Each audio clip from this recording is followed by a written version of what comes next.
There is someone out there not doing something because they doubt themselves. We're letting things stop us simply because we think about the inabilities we have, whereas the strength is there. And sometimes other people see those strengths, but we don't see it. A lot of people are not kind to themselves. They talk negatively to themselves a lot. There's nothing wrong in trying to make people happy. I'm very sure that you're going to enjoy being here. So click the subscribe button, click the notification bell so that you get notified whenever I post new videos.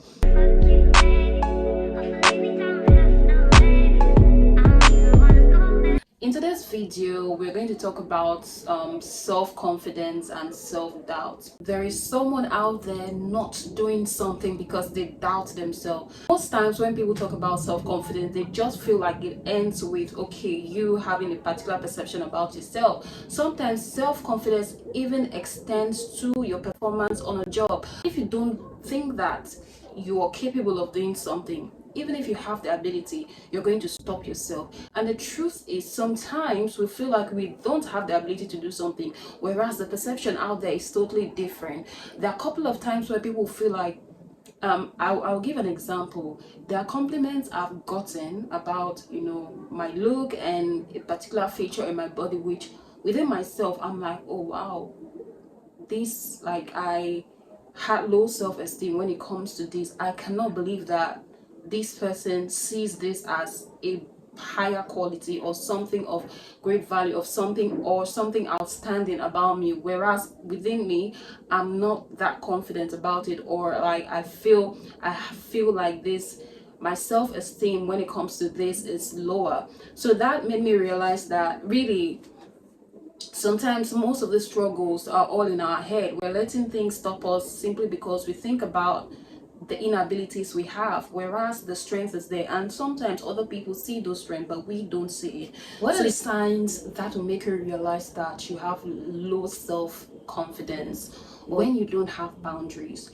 People that don't have boundaries tend to be people pleaser. If you look deeply into why some people tend to sort of want to please everybody, is because somehow they feel they have a sense of validation from the compliment they get when they get to do something, even if it means them doing things that they are not comfortable with. There's nothing wrong in trying to make people happy, make people comfortable, pleasing people, but when you're constantly doing this and you're disregarding yourself, even if it goes out of the way of yourself, what makes you really happy, and you're constantly doing this simply because you derive validation from people's compliment of the things you do when it is not the things that are satisfying to you, then you are exhibiting signs of low confidence.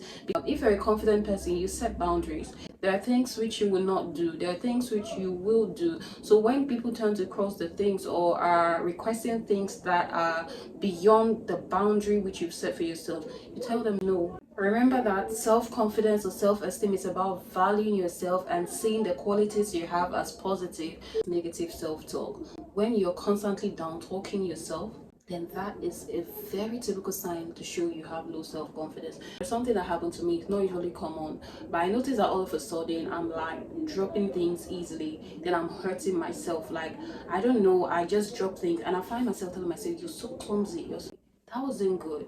So at the point, there was one time I did it to someone close to me, and it was like, no, you should not tell yourself that. You should be kind to yourself. A lot of people are not kind to themselves. They talk negatively to themselves a lot. When you tell negative things to yourself, you tend to believe it. And that sort of starts reducing how you feel about yourself. My phone, I just switch on my phone and it's making a hell of noise. And you just start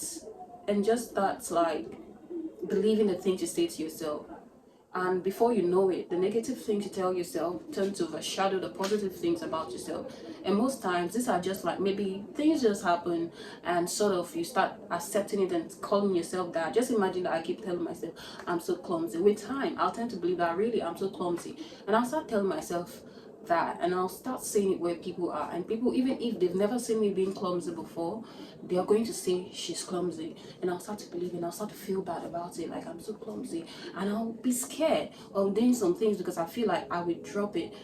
The ones that thought comes to your head and you be like, well, it happened, so what the hell, you know, you move on from that. And even if it happens again, but I'm not going to tell myself I'm so clumsy. So I learned that, and I'm happy that I was able to be close to someone that is very insightful to quickly correct that notion in my head. So when you're constantly negatively self-talking yourself, then that's a sign that it's either you're about getting to the point where you have low self-confidence, or you are at that point already. When you're constantly comparing yourself to others, when you constantly compare yourself to others, trust me, you have low self-confidence and self-doubt. When you're constantly doubting the things you're doing and your ability to have a proper judgment of things, then you don't have confidence in yourself. Another very important part which I feel people do not pay attention to is indecisiveness. When you're constantly indecisive about making decisions because you trust your ability to make the right decision, then it means you don't have confidence in your abilities and like your judgment. So when you're constantly really doubting, should I do this or shouldn't I do this, and you're taking a long time, you're constantly pondering about it and thinking and thinking, and it's taking you too much time to make decisions, and this goes on for a long time, that indicates low self-confidence. So like when you have difficulties accepting compliments, like someone cannot just compliment you, you don't believe it. Some people don't believe it when people give them compliments. They literally like really just say, no, that's not true. And you know, there's sometimes when someone compliments you, you're accepting the compliment, but you're like, oh, that's not true. But like, you're accepting it while denying it, but we know you're accepting it. However, some people really totally do not accept compliments because they don't even believe what the good things people see about them. You tell someone, oh, your hair look beautiful, or you look beautiful, or I like the way you talk, I like the way you work. So me? No, it cannot be me. It can't be me. So like when you are constantly doing this and you're constantly like not accepting compliments and you actually do not believe them to be true, then you have low self-confidence. Also, when you're constantly seeking external validation for things, I think I've touched base on this. When you're constantly seeking external validation for things, you know, you want people's validation before you believe like, okay, you're getting it right. There are some people that they're so confident, they don't really need everyone else's opinion. It could be good, it could be bad, but then it's good most times when you believe in the things you are doing. I really like fashion designers. A fashion designer might create something crazy. Between you and I, we don't really understand what that is. Like, what's this guy doing? Have you ever watched runway shows? They'll do all these like I don't know what it is, but most times it appears crazy to me. And you find them, they're confident, they are like walking the runway after the show, and they're saying, oh, they are designers to this. They are so confident, they exude this confidence that even you and I'll be like, okay, I'm sure this guy pretty much know what he's doing, even though I don't understand it, but I trust in the process, I trust in what he's doing. So some people are that confident. However, on the other side of the spectrum, there are other people where like they just need people to constantly tell them that this thing you're doing is right before they believe it, or before it makes them happy. When you find yourself doing that, definitely you're exhibiting low self-confidence. So examine the signs. There are more signs of low self-confidence, but then let's go to how do we overcome low self-confidence. For the purpose of this video, I'm going to be giving you guys 5 tips. You need to focus on your strength. If you're constantly just focusing on your weaknesses, then that overshadows every strength you have, and sometimes really downplays your strength and takes you to that point where you start having low self-confidence. But focus on your strength, and also accepting the fact that we could be weak and strong, and sometimes our weaknesses does not really define us, that just makes us human.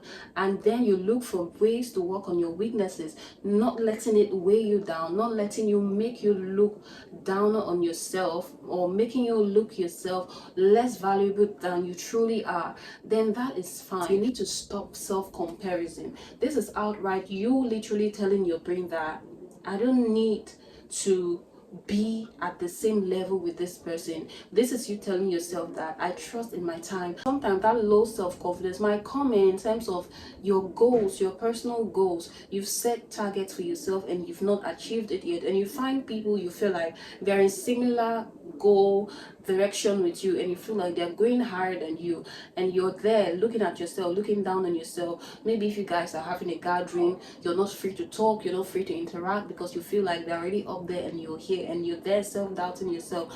But you need to stop that. You need to know that everyone has their journey. You need to know that everyone has their own race to run, and everyone's timing is different. When you have that at the back of your mind, you will stop comparing yourself. You might admire someone, you might admire the achievement, but when it comes to the point where it's negatively impacting in you, it's not motivating you. The reason why you need to admire people is so that you can be motivated positively. But when you start looking at what people have done, what people have achieved, and you're now angry with yourself, or you're feeling bad about yourself, then that is not good. That is the point where you need to stop comparing yourself. Or another way to stop comparing yourself is you need to look at what you've done so far. There is no human on earth that has not achieved something.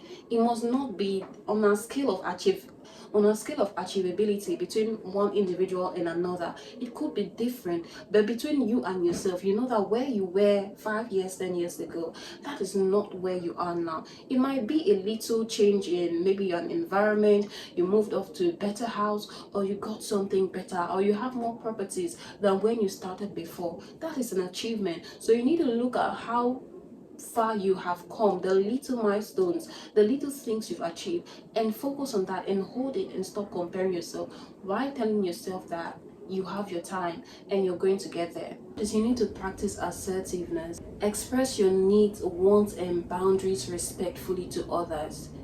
And you need to stick to what you say are your boundaries. There's no harm in being a little bit flexible, but it needs to come from you.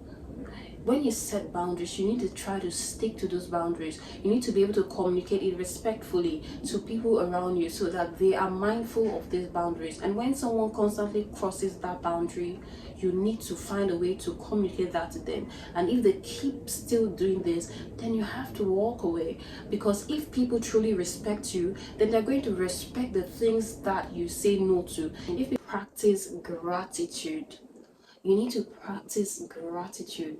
Be thankful for the small things you have achieved. The fifth and the final for this video is you need to take care of yourself. When I talk about taking care of yourself, you need to take care of yourself mentally, you need to take care of yourself physically, you need to take care of yourself emotionally. What are those things about yourself which is making you not have confidence? It could be how you look. And there's no situation that's permanent. That's one good thing about it. If you truly want a change, not necessarily because you feel pressure from people, but because you want it for yourself, because you feel like you really want to elevate yourself, for you, then you can do it. If it's about how you look physically, you can do something about it. There are things which can be turned around if you put your mind into it. Anyways, guys, this is where I'm gonna end today.